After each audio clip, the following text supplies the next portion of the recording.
G'day, my name's Mark. Thanks for tuning in. I like to make stuff out of recycled timber and mostly pallets. This one's all about how to make these big, long, extended slabs.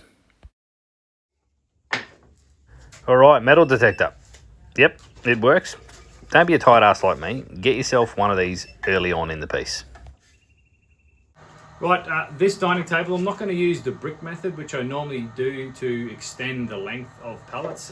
What I'm going to do is try and use up as much of these offcuts as possible. So I'm going to try something a little bit different, a little bit more work, but hopefully pretty effective at the end. Right, so my straightening jig, I have got these clamps down below because people normally ask about those things. I always straighten every pallet slat now, regardless if it looks pretty good or not. It gives me a nice clean edge and it's all going to help me work towards a really nice glue up. So I'm digging this new routine. It's pretty quick and very effective.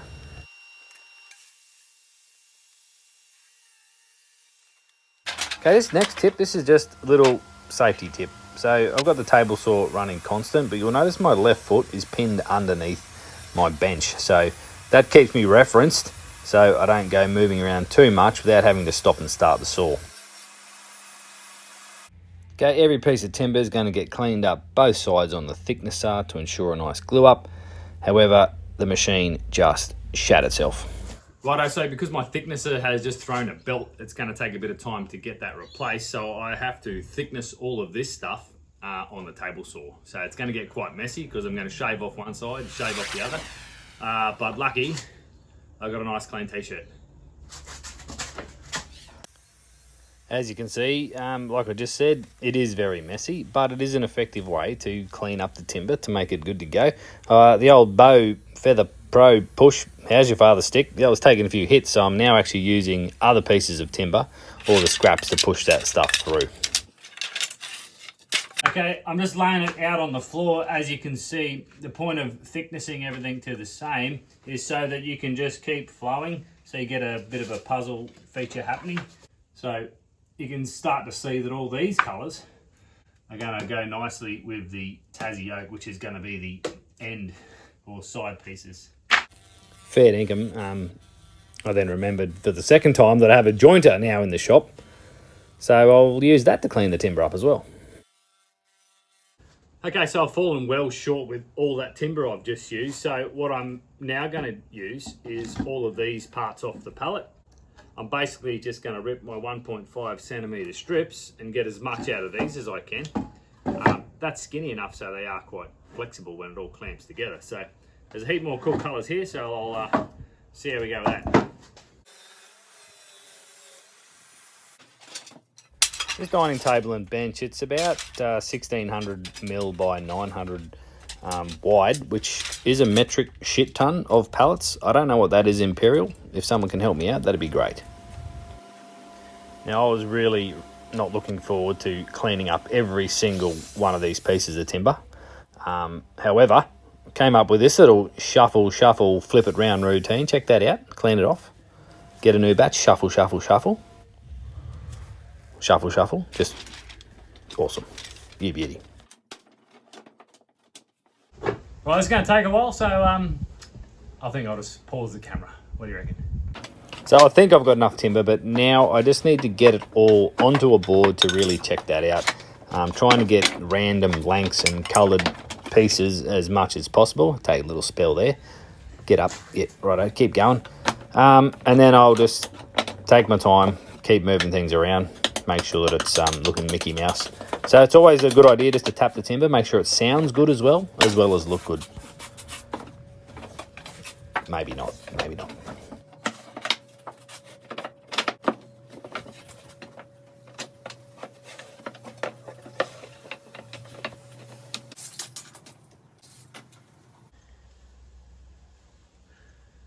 Right, so this isn't fully clamped together, but I'm about 50mm short, which probably equate to maybe another 100mm once it all packs in. So that's a bit of bad luck.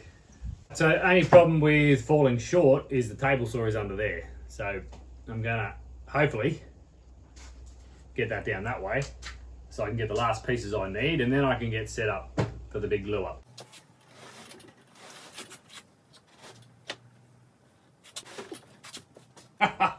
Could have a disaster on our hands here. Easy. Easy. Whoop. Okay, with the dining table, it's 900 wide. I'm going to make up a clamping jig that's about 300. I'll have a nice straight edge so I can then build across. I did see this one on Paul Jackman's when he built that kitchen island bench. So I think that's the way to go. I'm going to set this up. I'm not going to show you how because that's boring as batshit. All right, cool. Rightio, so this is number 2 of the 3 glue ups for the dining table top. Just want to show you this silicone spatula. Game changer. The glue just peels off. It's awesome. I don't have to sand back my paint scrapers. Anyway, hot tip. Sorry about the lighting, it's early morning here, Townsville. Well, it's about 9 o'clock, but I get smashed by the sun. I've got grease-proof paper down, and I'm going to start calling it baking paper because that's easier than saying grease-proof paper all the time. Probably going to go through about 1/4 of a sauce bottle in glue per glue up. So it's about 30 centimetres by 1.7. So maybe a litre by the time I'm done. Okay, I've got 20 layers here. So again, shouldn't take too long.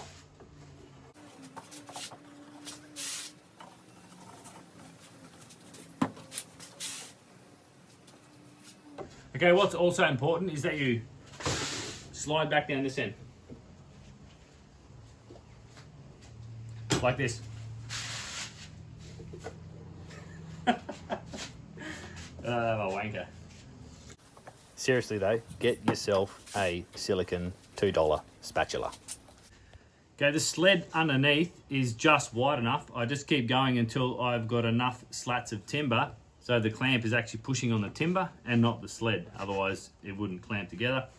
Then I just grab a mallet, tap them into place, put the top clamps on, and just keep trying to make sure that I haven't got too many ridges and troughs, so there's less to flatten off in the next step.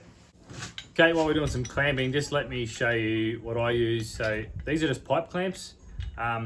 These are just a generic cast iron, whatever it is, 40 bucks for a packet of 4 off eBay, or I think I've even got an Amazon link down the bottom.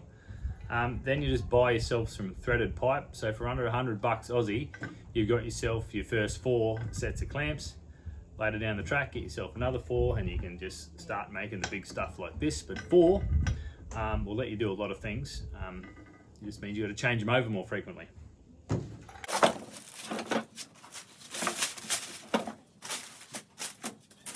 Normally sticks a little bit, but not quite this much. I guess it's pushing a lot of glue out through the bottom. No big deal for $2 a roll.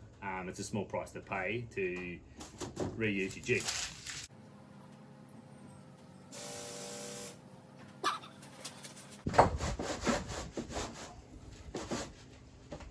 It's good. It's good. So however you go about this, just make sure that you've got everything lined up in position. Looks crazy, but I know what's going on here. This is some real-time glue spreading, just to show you there's plenty of time to get this done. Right, I just want to show you something. So just have a look at how ordinary some of these pieces are. Don't worry about that. So they are only 1.5 centimeters thick. These clamps are going to have no dramas bringing that all in flat. Boom. So you end up with that stuff down there.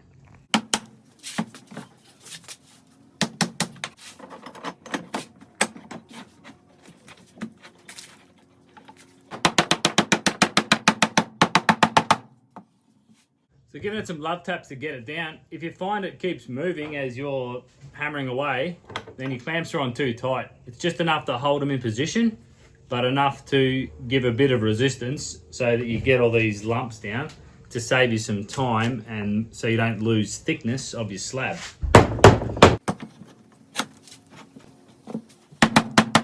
Sometimes you got to get your top clamps on as well and keep that process going. It's a bit of trial and error, unfortunately, and the flatter the better, but sometimes if you make go a bit thicker to start with and you've got more to lose, then you can get away with more of these peaks and troughs.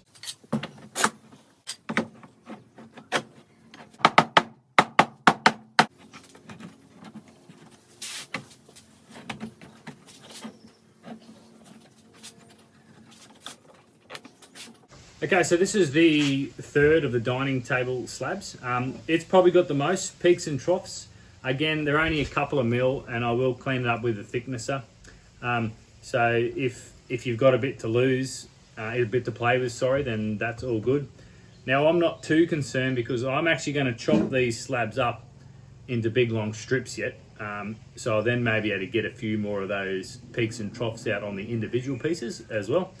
Okay, what I've also had going on the side is all the little offcuts. I've kept those in a bucket, kept them handy, because if you do muck up a little bit and you just want to throw in a couple of little extra small pieces, just so you don't end up with any voids and you can span the distance appropriately for what you're doing. Right, our sticker sponsor shout out is Chris at Built by Chris. He's the first on this new area. Thanks for the sticker, mate. Go and check him out. He's on YouTube. Thanks, mate.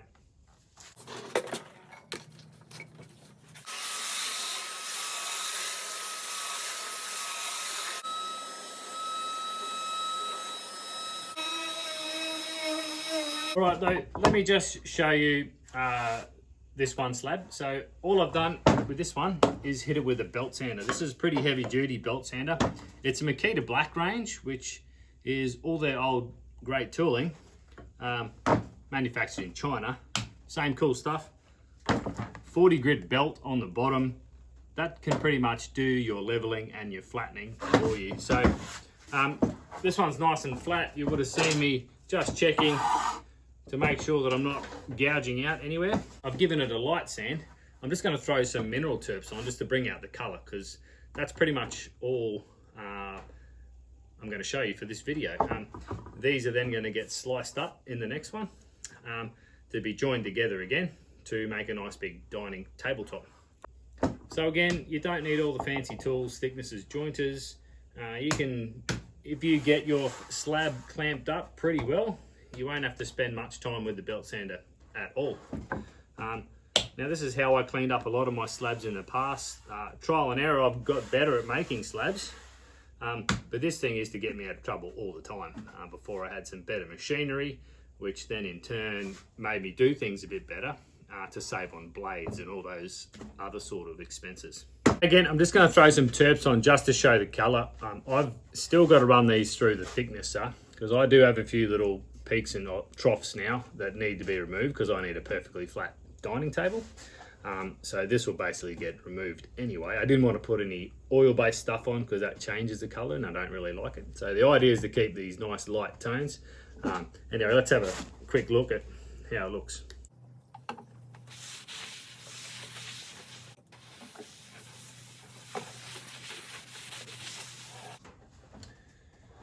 All right, so there we go, heaps of cool colors. I have kept the pine to an absolute minimum, but you almost need it just because the brief on this one was to get a light-ish overall look. So it's got to tie in with that Tassie oak that's going to go on the sides. Again, this is a great way to use up all your scrap pieces. You can see all those small pieces, but as you know, pallets are generally only about 1.2 meters long, so that limits you, and this is just another great way to join them all together. So you can get a nice long piece of timber, and there's obviously no limit. It's more to what you can handle in your shed. Cool. All right, so there's another option for making cool pallet wood slabs. If you want to go and have a look at my brick method, again, that's another way to make a nice, strong, effective sort of pallet slab to bring out all of this cool color. All right, that's it. So again, next one is going to be putting all this stuff together to make a nice dining table and a bench. So hopefully I'll see you on that one. Cheers.